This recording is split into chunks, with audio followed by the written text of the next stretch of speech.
Hello tout le monde, j'espère que vous portez bien. Aujourd'hui, nous lisons dans le Nouveau Testament le chapitre 9 de Matthieu. Jésus, étant monté dans une barque, traversa la mer et alla dans sa ville. Et voici, on lui amena un paralytique couché sur un lit. Jésus, voyant leur foi, dit au paralytique, « Prends courage, mon enfant, tes péchés te sont pardonnés. » Sur quoi, quelques scribes dirent au-dedans d'eux, « Cet homme blasphème !»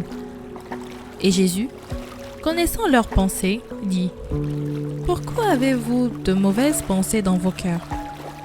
Car lequel est le plus aisé de dire, « Tes péchés sont pardonnés » ou de dire, « Lève-toi et marche ?»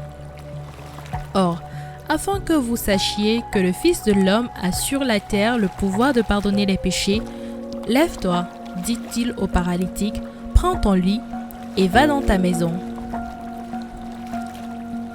Et il se leva et s'en alla dans sa maison. Quand la foule vit cela, elle fut saisie de crainte. Et elle glorifia Dieu qui a donné aux hommes un tel pouvoir.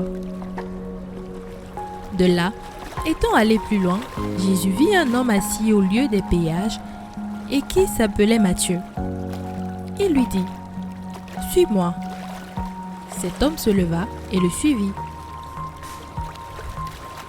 Comme Jésus était à table dans la maison, voici, beaucoup de publicains et de gens de mauvaise vie vinrent se mettre à table avec lui et avec ses disciples.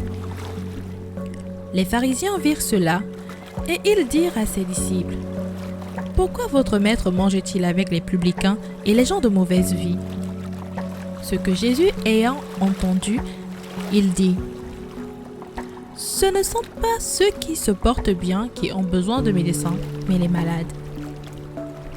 Allez et apprenez ce que signifie « Je prends plaisir à la miséricorde et non au sacrifice, car je ne suis pas venu appeler les justes, mais les pécheurs. »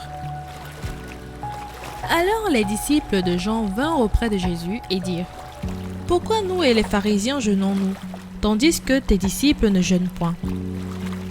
Jésus leur répondit, « Les amis de l'époux peuvent-ils s'affliger pendant que l'époux est avec eux ? Les jours viendront où l'époux leur sera enlevé, et alors ils jeûneront.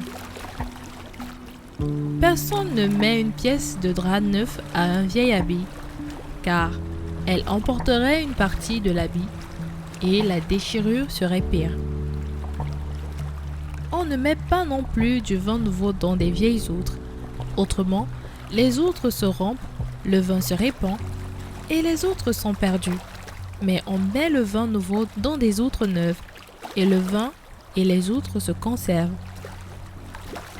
Tandis qu'il leur adressa ces paroles, voici, un chef arriva, se prosterna devant lui et dit, « Ma fille est morte, il y a un instant, mais viens, impose-lui les mains, et elle vivra. » Jésus se leva et le suivit avec ses disciples.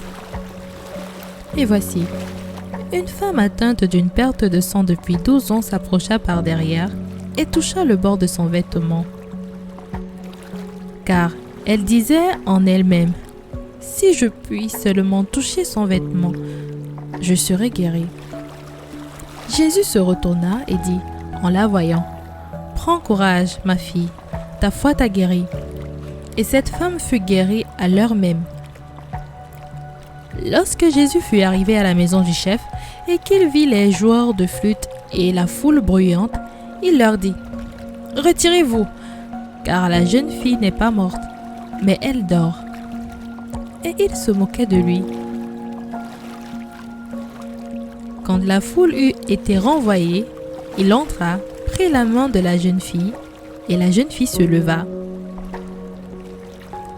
Le bruit s'en répandit dans toute la contrée. Étant parti de là, Jésus fut suivi par 2 aveugles qui criaient, « Aie pitié de nous, fils de David !» Lorsqu'il fut arrivé à la maison, les aveugles s'approchèrent de lui et Jésus leur dit, « Croyez-vous que je puisse faire cela ?»« Oui, Seigneur !» ils répondirent. Alors il leur toucha les yeux en disant, « qu'il vous soit fait selon votre foi. » Et leurs yeux s'ouvrirent. Jésus leur fit cette recommandation sévère. « Prenez garde que personne ne le sache. » Mais dès qu'ils furent sortis, ils répandirent sa renommée dans tout le pays. Comme ils s'en allaient, voici, on amena à Jésus un démoniaque muet. Le démon ayant été chassé, le muet parla, et la foule étonnée disait: « Jamais pareille chose ne s'est vue en Israël. » Mais les pharisiens dirent: « C'est par le prince des démons qu'il chasse les démons. » Jésus parcourait toutes les villes et les villages, enseignant dans les synagogues, prêchant la bonne nouvelle du royaume et guérissant toute maladie et toute infirmité. Voyant la foule, il fut ému de compassion pour elle, parce qu'elle était languissante et abattue, comme des brebis qui n'ont point de berger. Alors, il dit à ses disciples: « La moisson est grande, mais il y a peu d'ouvriers. Priez donc le maître de la moisson d'envoyer des ouvriers dans sa moisson. » Surtout, n'oublie pas de t'abonner, cliquez sur la cloche de notification pour recevoir nos prochaines vidéos. Lecture de la Bible audio, lue par Larissa.